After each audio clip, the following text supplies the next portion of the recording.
बंधूंनो, पावसाळ्यामध्ये शेळ्यांच्या पोटामध्ये या ना त्या कारणास्तव या ठिकाणी विष बाधेची शक्यता जास्त असते. मग अशा वेळी आपल्याकडे एक सिरप असणं गरजेचं आहे.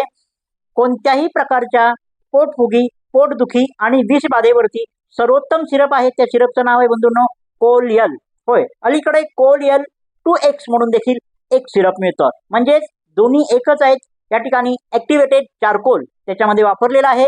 तर कोणत्याही प्रकारच्या विषबाधेवरती कोल-एल हे सिरप आपण वापरू शकतो. कोल-एलचं जे प्रमाण आहे बंधूंनो ते 2 ml प्रति किलो या प्रमाणे दिलं जातं. म्हणजे 1 किलोला 2 ml. समजा 25 किलोची शेळी असेल तर 50 ml ते पाजलं जातं.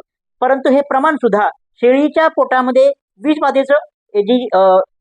विषबाधेचा प्रकार आहे त्याच्यानुसार ते ठरलं जातं. समजा गंभीर प्रकरण असेल तर सिरप जास्त दिलं जातं, सौम्य असेल तर कमी दिलं जातं. परंतु जनरली तुम्ही सरासरी 1 किलोला 1 ml तरी किमान द्या. म्हणजे समजा 25 किलो शेळी असेल तर 25 ml देऊ शकता.